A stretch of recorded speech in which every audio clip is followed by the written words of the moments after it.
Well, guys, we made it. We're here. The bronze medal, the gold medal games. We're ready to absolutely light it up. Let's just see what happens. First game, obviously, our bronze medal matchup between Finland and Russia. This was going to be one that, personally, right away, I thought the Russians would have in the bag. The Finns just coming off a super hard-fought match. I thought they'd be a little tired, especially having to play the early game the next day. But we'll wait and see. Early in the first, though, Russia was pouncing on them early. And after this first goal by Ilya Safonov, I really thought, I was like, this is that tired Finland team. Look at them. They're just kind of standing around there, a little bit stagnant. But after a little bit of a good yelling from Antti Pennanen, the Finnish coach there, stuff started to shape up a little bit. We started to see a little bit more action come to the Finns game there. And Askarov, unlike yesterday, was standing on his head, making the saves he had to save, and even going the extra mile, making one beautiful save across the crease there. I love that one. I love that one. People, don't rip on this guy. This guy's a good goalie. Just because he dropped his stick a couple times yesterday, it is something he has to work on, but that doesn't mean anything about his overall potential as a keeper. This guy's insane. He gets to come back next year too. Remember that. We jump to the second though, and the Finns are still applying that incredible pressure, and it would get the best of the Russians around 5 minutes in. Anton Lundell, another one, another goal. I think that's six for him. A little bit of a tip there. That was a perfect tip by Askarov. You can't blame him for that one though. You can't blame goalies for tips. And yeah, like, man, the Finland's just relentless pressure for the rest of the period there. And it would even stretch into the third.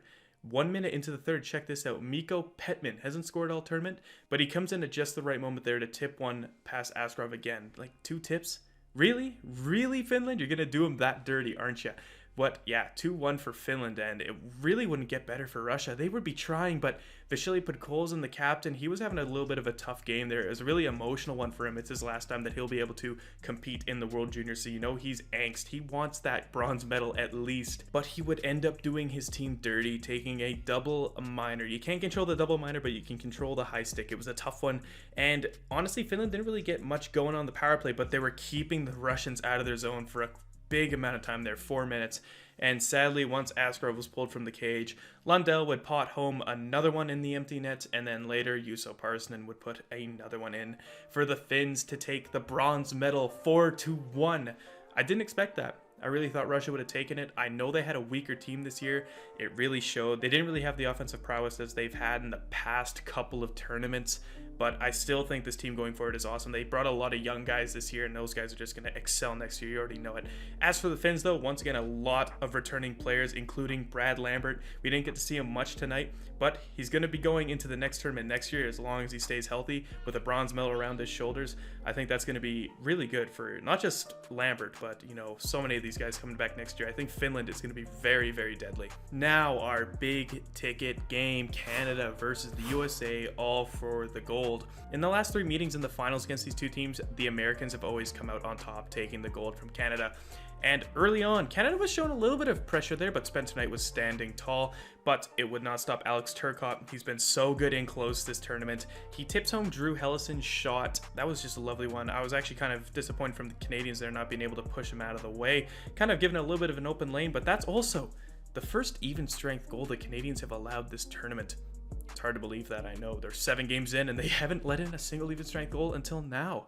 But yeah, times are changing here. This is the USA we're talking about. They're a very, very, very offensively talented team, and they're going to take advantage. They're going to add, you know, a little bit of pressure to the Canadians here. They don't want them to just steamroll them. They're not going to let that happen. The USA's pressure would not diminish at all throughout this period, though. Canada would get a couple chances here and there, but the Americans were really putting it on Devon Levi. They were beating the Canadians to every single puck, not letting the Canadians get past the neutral zone. They were playing Canada's game against them, and they were doing it better. These guys, I didn't think they'd have the energy for it tonight, especially after that tough game against the Finns, but wow, they are just absolutely lighting them up. They're doing a good job. At the start of the second here, though, too, this is where, you know, Andre Tourney, Canada's coach, he's going to be having an earful for these guys. Trevor Zegras, this is for his 18th point. Everyone kind of loses sight of the puck except Trevor Zegras, and he puts it from behind the net. He brings it to his backhand and roofs it for his 18th point. That ties him with Jordan Schrader for the most in USA World Juniors history,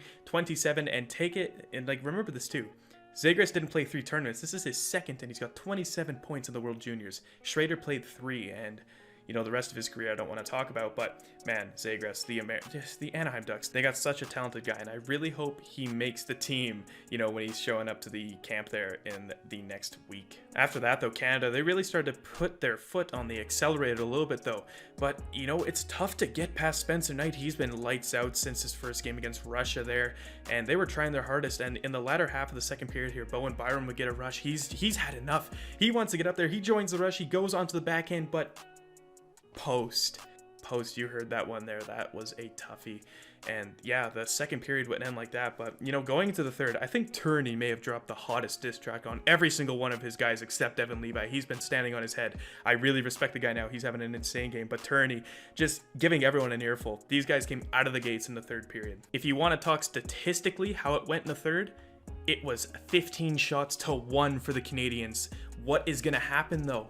Look at these saves that Knight is making. They're cramming it. You have the Americans, their D are just throwing themselves in front of the net. They can't do anything. Knight is just standing on his head. He's just absolutely insane. Both of Florida's goalies are playing tonight. I forgot to mention that. Levi, yeah, they're both Florida prospects, but man, Florida, you got a goaltending prospect and a half here. Spencer Knight, he basically stole this game from the Canadians. This game would end 2-0.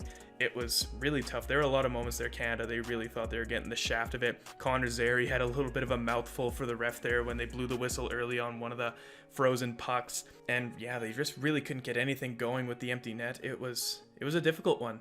It was really difficult for, you know, a lot of the guys that actually already won a gold last year. Byram, Cousins, McMichael, I noticed these guys were really taking it seriously. This was a tough one for them. As for the Americans though, this was an absolute parade. These guys were having so much fun on the ice there. Caulfield, he loves the camera. You're gonna see a little highlight reel of Caulfield, man. He's, you know, it hurts me as a Canadian to watch this, but man, you know, like, seeing the smile on a kid like that, it's just, it is heartwarming. It is heartwarming. If you want to have my final word on that game though, America wanted it more, especially in those first two periods. Canada really only showed up in the third period there, and when you give Spencer Knight a 2-period warm-up like that, you better believe he's going to stand on his head in the third there and make those 15 saves to give him the shutout, man. I don't know who I want to give top goalie of the tournament to. Spencer Knight just did absolutely wonders. He had that one blip, you know, that kind of the first game. I'm not going to call Devin Levi's last game a blip, but if we're talking, you know, stepping up in the right circumstances, holy shit, Spencer Knight. That's all I got to say. All right, guys, though. We're done. The 2021 World Juniors have come to a close, and I couldn't say I don't care about the finals, guys. I'm happy. That was fun. I'm happy to be back on the channel. I just quickly want to throw a big thank you to everyone who makes the public YouTube highlight reels of every single game. Without them, these videos would not be possible since IIHF. I'm sorry. I'm ripping on you, IIHF. You got to step up your highlight games. Hire some of these people that are making these highlight packages on here, because these people do a hell of a job.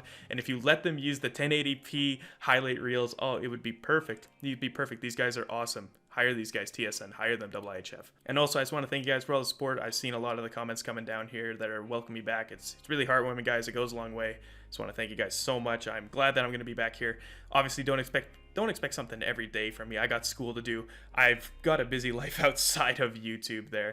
Anyway, though, I hope you guys really enjoyed this World Juniors coverage. It's my third one. Started the channel on it, and I'm going to keep doing it for as long as this channel stays up, obviously, and I hope that's for a pretty long time.